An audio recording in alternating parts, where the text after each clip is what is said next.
Shashank redemption ये एक ऐसी जेल होती है जहां से आज तक कोई भी कैदी भाग नहीं पाया। इस जेल में ऐसे ऐसे कैदी होते हैं जिन्होंने अपनी पूरी जिंदगी इस जेल में गुजार दी। साथ ही जहां कानून बहुत सख्त होते हैं, अगर कोई गलती करता है या फिर जेल से भागने की कोशिश करता है तो उनको मारकर अधमरा कर दिया जाता है। आपको बता दूं कि इस मूवी को IMDb पर 9.3 की रेटिंग दी गई है। मूवी की शुरुआत में एंडी को जज उसकी पत्नी और उसके पति के कत्ल के इल्जाम में उम्र कैद की सजा सुना देता है। उसके बाद उसको शशांक रिडेम्पशन जेल में भेजा जाता है जहाँ से आज तक कोई भी कैदी भाग नहीं पाया। वही जेल में एक कैदी को बुलाया जाता है और उससे पूछा जाता है कि तुमने अपनी जिंदगी के 20 साल इस जेल में गुजार दिए हैं, क्या तुमको लगता है कि तुम बदल चुके हो? तो वो कैदी कहता है कि मैं पूरी तरह से बदल चुका हूँ। मैं दिल से कहता हूँ कि मैं सिर्फ इंसान की तरह समाज में रह सकता हूँ। फिर भी उस कैदी को रिजेक्ट कर दिया जाता है। इस कैदी का नाम रेड होता है और ये सबकी जरूरतें पूरी करता है। इसके पास सब कुछ मिलता है। ये एक चलता फिरता सुपरमार्केट होता है। वही एंडी का इस जेल में आज पहला दिन होता है और शुरू में एंडी किसी से बात ना करता। फिर उसने किसी से बात करने के लिए जिसको चुना वो था रेड, जो कि सबकी जरूरतें पूरी करता था। एक दिन एंडी उसके पास गया और एंडी ने कहा कि मैंने सुना है कि तुम सामान लेकर देते हो। तो रेड कहता है कि हाँ, थोड़ा बहुत जुगाड़ कर लेता हूँ। तो एंडी उसे एक पत्थर तराशने वाली थोड़ी की डिमांड करता है। रेड कहता है कि तुम मुझसे सुरंग बना के भागना तो नहीं चाहते? एंडी मुस्कुरा कर कहता है कि समझे जाओगे जब तुम मुझे हथौड़ी देखोगे। वो उसको थैंक्स करके वहाँ से चला जाता है। रेड उस हथौड़ी का जुगाड़ करता है और उस हथौड़ी को जेल में लेकर आ जाता है। और रेड जब ये हथौड़ी को देखता है तो रेड अपने मन ही मन में ये कहता है कि इसे सुरंग खोदने में तो 600 साल लग जाएंगे। इसके बाद हथौड़ी को एंडी तक पहुँचाया जाता है। अब उस जेल में पूरे 2 साल गुजर जाते हैं। एक दिन वार्डन ये डिसाइड करता है कि फैक्ट्री की मरम्मत की जरूरत है। सारा काम खुले आसमान के नीचे करना था और मई का महीना भी था। खुले आसमान में रहने के लिए ये सबसे अच्छा मौसम था और उस काम को करने के लिए 100 से ज्यादा कैदी तैयार थे। उसमें रेड और उसके सारे दोस्त भी शामिल थे, जिसमें एंडी भी शामिल था। छत की मरम्मत के दौरान उनका इंचार्ज भी वहाँ पर होता है, जिसका नाम हेडली है। हेडली थोड़ा परेशान होता है और वो अपने साथियों को बताता है कि मेरे भाई ने मेरे नाम $30,000 कर दिए, लेकिन इसका कोई फायदा नहीं है क्योंकि सारा का सारा पैसा सरकार को टैक्स के रूप में चला जाएगा। एंडी ये बात सुन रहा होता है और एंडी हेडली के पास जाता है और उससे पूछता है कि तुम्हारी वाइफ पर तुमको विश्वास है? ये बात सुनने के बाद में हेडली को बहुत गुस्सा आता है और वो उसको पकड़ कर छत के किनारे ले जाता है। लेकिन इससे पहले कि वो उसे छत से नीचे फेंक देता, एंडी उसे बताता है कि गवर्नमेंट का एक रूल है जिसके हिसाब से कोई भी इंसान अपने पत्नी को पूरे जीवन काल में $60,000 तक का गिफ्ट कर सकता है और इस पैसे पर किसी भी तरह का कोई भी टैक्स नहीं लगता। इस काम के लिए तुम्हें वकील की जरूरत होगी, ये काम मैं तुम्हारे लिए कर दूंगा, पर बदले में तुम मेरे सभी साथियों को 3-3 बियर पिला देना। और काम खत्म होने के एक दिन पहले ये सारे के सारे फैक्ट्री की छत पर बैठकर मई के महीने में एक सुनहरी शाम के साथ ठंडी ठंडी बियर पी रहे होते हैं। खुले आसमान के नीचे बियर पीकर इन सावन ने आजादी महसूस की, मानो जैसे कि ये अपने घर की ही छत हो, जो चाहे वो सो सकते थे। और एंडी आराम से शाम में बैठा था एक हल्की सी मुस्कान के साथ में और इनको बियर पीते हुए देख रहा था। कुछ दिनों के बाद में कैदियों को जेल में फिल्म दिखाई जाती है। एंडी उस कमरे से बाहर चला जाता है, पर जब वो बाहर जाता है तो उससे वो 3 लोग जो बार बार उसका शोषण करते हैं वो उसे पकड़ लेते हैं। वो एंडी के साथ में जबरदस्ती करना चाहते थे। दरअसल जब एंडी जेल में आया था तब इनकी गंदी नजर एंडी पर थी और एंडी उन्हें तीनों के हेड पर वार करता है, जिसकी वजह से वो बहुत मारते हैं। वो एंडी को इतना मारते हैं कि एंडी को 1 महीने के लिए हॉस्पिटलाइज होना पड़ता है। साथ ही साथ उसे जिसे एंडी को मारा था उसे भी 1 हफ्ते के लिए काल कोठरी में बंद कर दिया जाता है। और 1 हफ्ते के बाद जब वो अपने सेल में आता है तो वहाँ पर वो ऑफिसर भी होता है जिसका एंडी ने $30,000 का टैक्स बचाया था। वो ऑफिसर उसको मार मार कर अधमरा कर देता है। और इस दिन के बाद में जेल में 2 चीजें कभी नहीं हुई। एंडी पर किसी ने हाथ नहीं उठाया और वो कैदी कभी चल नहीं पाया। उस कैदी को उस कैप्टन ने हॉस्पिटल में शिफ्ट कर दिया। और वहीं पर रेड भी होता है जो कि अपने मन में कहता है कि जहाँ तक मुझे पता है वो जिंदगी भर खाने में सिर्फ सूप ही पीता रहेगा। और कुछ दिनों के बाद में जेल में वार्डन आता है और वो एंडी के सेल की तलाशी करवाता है। दरअसल तलाशी एक बहाना होता है। उसके ऑफिसर ने उसे बताया होता है कि किस तरह से एंडी ने उसके $30,000 का टैक्स बचाया है, इसीलिए वार्डन एंडी से मिलना चाहता है। एंडी के हाथ में एक बाइबल होती है जिसको वो लेता है। उसको भी बाइबल पर बहुत विश्वास होता है और एंडी के सेल में बहुत सारे एक्टर की फोटोज होती हैं। वार्डन कहता है कि वैसे तो मैं इसको अलाउ नहीं करता, पर कभी कभी इसको अनदेखा किया जा सकता है। सबसे हैरानी की बात तो ये थी कि वार्डन को वो हथौड़ी नहीं मिली जो कि एंडी ने रेड से मंगवाई थी। वार्डन सेल के बाहर जाता है और वार्डन के हाथ में एंडी की बाइबल होती है और वो उसको लुटाते वक्त ये कहता है कि मुक्ति इसी में ही है। फिर एक दिन वार्डन उसको अपने ऑफिस में बुलाता है और एंडी को उस जेल की लाइब्रेरी में काम करने के लिए कहता है। लाइब्रेरी में एक बड़ा कैदी भी होता है, इसका नाम ब्रूक्स होता है, जो कि कई सालों से लाइब्रेरी को संभाल रहा है और एंडी को उसके अंडर काम करना पड़ता है। साथ ही साथ एंडी जहाँ पर दूसरे ऑफिसर की ITR भी भरना शुरू करता है। जैसे जैसे साल बीतते हैं एंडी का काम बढ़ता जाता है, इसीलिए वो अपने सबसे अच्छे दोस्त रेड को अपनी हेल्प करने के लिए चुनता है। धीरे धीरे कुछ साल ऐसे ही बीत जाते हैं। एक दिन ब्रूक्स जो कि लाइब्रेरी में काम करता है वो एक कैदी पर चाकू लगा लेता है। एंडी और रेड उसको बहुत समझाते हैं और वो बड़ा लाइब्रेरियन ब्रूक्स उस आदमी को छोड़ देता है। अगले दिन वो सारे दोस्त एक साथ बैठे होते हैं और वो उस बूढ़े के बारे में बात करते हैं और वो कैदी भी वहीं पर होता है जिसके ऊपर ब्रूक्स ने चाकू रखा था। वो कहता है कि लाइब्रेरियन पागल हो गया है, वो एक संकी है। दरअसल ब्रूक्स की सजा माफ हो जाती है और इसीलिए वो घबराया होता है। ब्रूक्स को इस जेल में पूरे 50 साल हो चुके होते हैं और रेड कहता है कि यही जेल उसकी जिंदगी है। वो जहाँ पर एक सीनियर है और बाहर कुछ भी नहीं है। बाहर वो रहेंगे कहाँ और खाएंगे क्या और उनकी इज्जत कौन करेगा। ये जेल की दीवारें कमाल की हैं। पहले इनसे नफरत होती है और बाद में इनकी आदत हो जाती है। ब्रूक्स के साथ बाहर वही सब होता है जो कि रेड ने कहा था।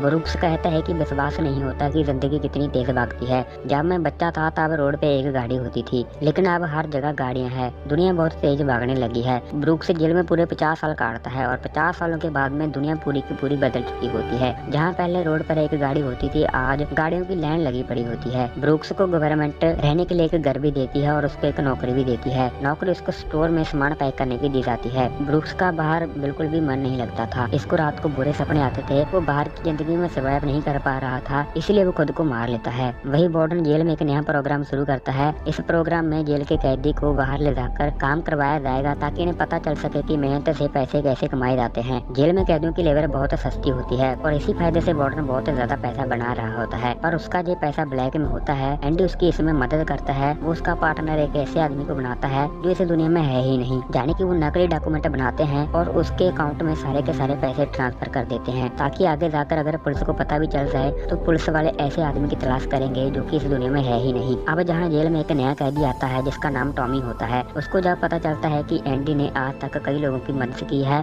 तो वो उसके पास जाता है और उसे कहता है कि मैं हाई स्कूल की पढ़ाई कंप्लीट करना चाहता हूँ ताकि मैं जब जेल से बाहर निकलूंगा तो मैं अपनी बीवी और अपने बच्चे के साथ में अच्छी जिंदगी जी सकूंगा। एंडी उसकी बात मान जाता है। एंडी उसकी मदद करता है। एक दिन टॉमी रेड के पास जाता है और टॉमी रेड को कहता है कि एंडी तो बहुत होशियार है, वो इस जेल में क्या कर रहा है। रेड उसे बताता है कि उसने अपनी पत्नी और पति के लवर का कत्ल किया है। वो एक बहुत बड़ा बैंकर था। ये सुनकर टॉमी बुरी तरह से हिल जाता है और वो शांत हो जाता है। और अगली बार टॉमी और रेड के साथ में एंडी भी होता है। टॉमी उसको बताता है कि एक बार वो एक जेल में गया था जहाँ पे उसको एक कैदी मिला था। उस कैदी ने बताया था कि एक रात वो एक घर में चोरी करने गया था। घर का ऑनर जाग गया था और उसने पति और पत्नी को गोली मार दी। बाद में उसे पता चला कि वो दोनों पति पत्नी नहीं बल्कि लवर थे और वो औरत एक बहुत बड़े बैंकर की पत्नी थी और उस बैंकर को उसकी पत्नी और उसके पति के लवर के कत्ल के इल्जाम में गिरफ्तार किया गया है, जहां उसे उम्र कैद की सजा मिली है। दरअसल जहां हमें पता चलता है कि एंडी बेगुनाह होता है। एंडी ने वो जुर्म नहीं किया जिसकी वो सजा भुगत रहा है। ये सब सुनने के बाद में एंडी वार्डन के पास जाता है, पर वार्डन जानबूझकर उनकी बातों पर विश्वास नहीं करता क्योंकि एंडी वो इंसान है जो कि उसके काले पैसों को व्हाइट में बदलता है। वो उसके सारे राज जानता है। एंडी उसको इनडायरेक्टली धमकी देता है कि मैं तुम्हारे पैसों के बारे में किसी को नहीं बताऊंगा। ये सुनने के बाद में वार्डन को गुस्सा आता है और वो एंडी को 1 महीने के लिए काल कोठरी में बंद कर देता है और साथ ही साथ वो टॉमी को मरवा देता है जिसकी गवाही से एंडी रिहा हो सकता था। और 1 महीने के बाद में वो एंडी के पास जाता है और उसे कहता है कि टॉमी ने भागने की कोशिश की, इसीलिए उसके ऊपर मजबूरन गोली चलानी पड़ी। एंडी जानता है कि वार्डन ने ये सब जानबूझकर करवाया है। वो कहता है कि आज के बाद में तुम्हारा कभी भी कोई भी काम नहीं करूंगा। वार्डन ये सुनने के बाद में 1 महीने के लिए और उसको काल कोठरी में बंद कर देता है। आज तक कैदी को इतने समय तक काल कोठरी में नहीं रखा गया। 2 महीने काल कोठरी में बिताने के बाद में जब एंडी बाहर आता है तो रेड उसके पास आता है। एंडी रेड से पूछता है कि तुम इस जेल से कब बाहर निकल पाओगे। तो रेड कहता है कि शायद जब मैं बड़ा हो जाऊंगा और मेरा दिमाग ने काम करना बंद कर दिया होगा तब। एंडी कहता है कि जहाँ से निकलकर मैं जवातन और जाऊंगा। ये एक मैक्सिको में समुद्र के किनारे बहुत खूबसूरत जगह है जहाँ इंसान अपने आप को खो देता है। मैं वहाँ अपनी बोट की रिपेयर करूंगा और गहरे समुद्र में मछलियाँ पकड़ने के लिए चला जाऊंगा। रेड ये सुनकर बहुत परेशान हो जाता है। वो कहता है कि उम्मीद खतरनाक चीज होती है, ये इंसान को पागल तक कर देती है। तुम्हें सच्चाई की दुनिया में वापस लौटना चाहिए। रेड कहता है कि मैक्सिको जहाँ से बहुत दूर है। एंडी कहता है कि मेरे पास 2 रास्ते हैं, या तो मैं गुट गुट कर जीऊं या फिर मैं मर जाऊं। और एंडी जाते वक्त रेड से कहता है कि वादा करो कि तुम मेरा एक काम करोगे। रेड कहता है बोलो मैं आपका काम जरूर करूंगा। तो एंडी कहता है कि मैदान में बहुत बड़ा पेड़ है और उस पेड़ के पास में एक काला पत्थर है। वादा करो कि जब भी तुम जेल से निकलोगे तो उस जगह पर जरूर जाओगे। रेड पूछता है कि उस पत्थर के नीचे क्या है। एंडी कहता है कि इसके लिए तुमको खुद वहाँ पे जाना पड़ेगा। ये कहकर एंडी सीधा वार्डन का काम करने जाता है। वो वार्डन का काम करके डॉक्यूमेंट खास तिजोरी में रखता है। फिर वार्डन जाते जाते एंडी को अपने कपड़े इस्त्री करने के लिए देता है और कहता है कि जूतों को आईने की तरह चमका देना। एंडी वहाँ से अपने सेल में जाता है और उसी रात रेड बहुत परेशान होता है। रेड अपने मन में सोच रहा होता है कि इस जेल में मैंने अनगिनत रातें बताई, केले अंधेरे में कुछ नहीं होता, वक्त काटने की जगह घुटने महसूस होती है। ये मेरी जिंदगी की सबसे लंबी रात होने वाली है। और अगले दिन जब सुबह होती है तो सारे कैदियों को अपने सेल से बाहर निकलने के लिए कहा जाता है, लेकिन एंडी बाहर नहीं निकलता। और जब अफसर उसके सेल को चेक करता है तो वहाँ पे एंडी नहीं होता। और उसी पर वार्डन अपने जूते पहनने के लिए निकालता है। वो जूते उसके नहीं बल्कि एंडी के होते हैं। और उसी वक्त वार्डन एंडी के सेल में आता है और जहाँ पर रेड को भी बुलाया जाता है। वार्डन पूछता है कि एंडी कहाँ है, तो रेड कहता है कि मुझे क्या पता। वार्डन कहता है कि फिर वो रातों रात गायब कैसे हो गया। लाइट ऑफ होने तक सेल में एंडी था, मतलब साफ है कि उसको सुबह भी होना चाहिए था। वार्डन उसको ढूंढने के लिए कहता है और वार्डन के पास में वो पत्थर होते हैं जो कि एंडी सेल के अंदर तराशता था, और जब वो पत्थर फेंक रहा होता है तो उनमें से एक पत्थर वो पोस्टर पर भी मारता है, पर पत्थर लगकर नीचे नहीं बल्कि पोस्टर के आर पार हो जाता है। और जब वार्डन उसके अंदर अपना हाथ डालता है तो वो देखता है कि एंडी ने वहाँ पर एक बहुत बड़ी सुरंग बना रखी है, जिसे देखकर सबके सब हैरान हो गए थे, क्योंकि ये दीवार बहुत ही ज्यादा मजबूत होती है। बिना मशीन के इसको तराशना बहुत मुश्किल है। फिर सभी गार्ड उस तरफ जाते हैं जहाँ से एंडी बाहर निकला था। वहाँ पर उसको पुराने कपड़े, एक साबुन, एक कंघी और एक हथौड़ी मिलती है। ये वही हथौड़ी होती है जिससे एंडी अपने सेल में सुरंग बना रहा होता है। साथ ही दीवार में से जो भी मिट्टी निकलती एंडी उसको अपनी जेब में रखकर ग्राउंड में फैला देता। इतना ही नहीं बल्कि वो वार्डन के काले धन के डॉक्यूमेंट अपने पास रख लेता है, और उसके पास जो बाइबल होती है उसको वो तिजोरी में रख देता है। एक रात पहले एंडी ने वैसा ही किया जैसा उसे कहा गया था। उसने जूतों को आईने की तरह चमका दिया था, और वार्डन के कपड़े उसने अपने कपड़ों के अंदर पहन लिए थे, और उसने सारे के सारे वो डॉक्यूमेंट अपने पैर में बांध लिए थे। और रात को जब देर की लाइट ऑफ की गई तो एंडी उस सुरंग से भाग गया था, और सुरंग के बाहर निकलने के बाद में वो एक गटर वाले पाइप को तोड़ता है। ये 2 फुटबॉल ग्राउंड जितना बदबूदार टनल होता है।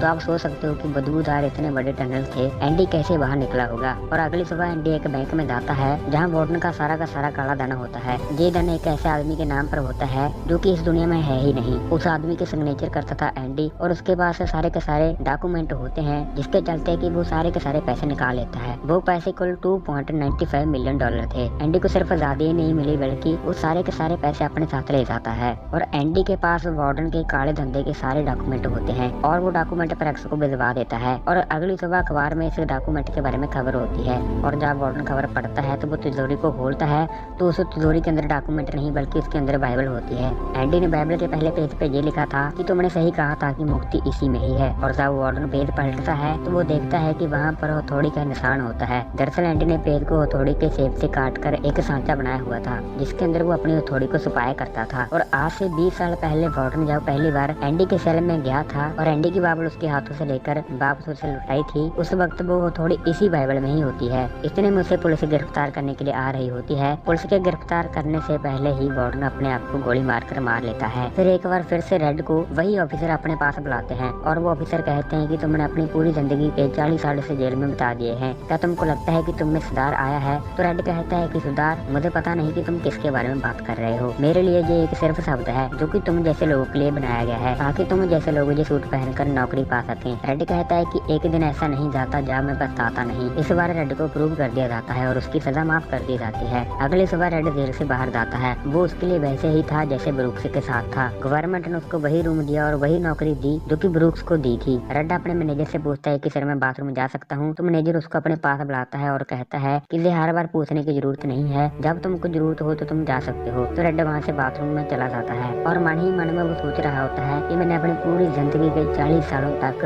बाथरूम तक करने के लिए परमिशन लेता रहा, बिना परमिशन के एक काम तक मुश्किल है। और उसको वो वादा याद आता है जो उसने एंडी से जेल में किया था। और रेड वो उस बड़े मैदान में जाता है जहाँ एक बहुत बड़ा पेड़ और एक पत्थरों की दीवार होती है। उसमें एक काला पत्थर भी होता है, और जब उस पत्थर को उठाता है तो उसके नीचे एक बॉक्स होता है। उस बॉक्स के अंदर कुछ पैसे और एक लेटर होता है। उस लेटर में लिखा होता है कि तुम्हें उस शहर का नाम याद है ना? तो रेड कहता है कि हाँ, ज़वेतनूर। और उसमें लिखा होता है कि मैं तुम्हारा इंतजार करूंगा। और हाँ, रेड याद है कि उम्मीद अच्छी नहीं सबसे अच्छी चीज होती है, और अच्छी चीजें कभी मरा नहीं करती। उम्मीद है कि जब ये लेटर तुमको मिलेगा तुम अच्छे होंगे। ये पढ़कर रेड की आंखें नम हो जाती हैं। फिर वो उस जगह पहुंच जाता है और वहाँ पहुंचने के बाद में एंडी को देखता है कि एंडी नाव में बैठकर नाव ठीक कर रहा है। ये जगह जिस सब कुछ एंडी का वो सपना होता है जो कि उसने जेल में रेड के साथ में शेयर किया था। और रेड ने कहा था कि उम्मीद अच्छी चीज नहीं होती, उम्मीद इंसान को पागल तक कर देती है। उम्मीद शायद इस दुनिया की सबसे अच्छी चीज है जिसकी बदौलत न सिर्फ एंडी 20 सालों में सुरंग बना पाया बल्कि उसने वो अपने सारे के सारे सपने पूरे कर लिए जो कि वो अपनी जिंदगी में चाहता। और इसी के साथ में इस मूवी की एंडिंग हो जाती है।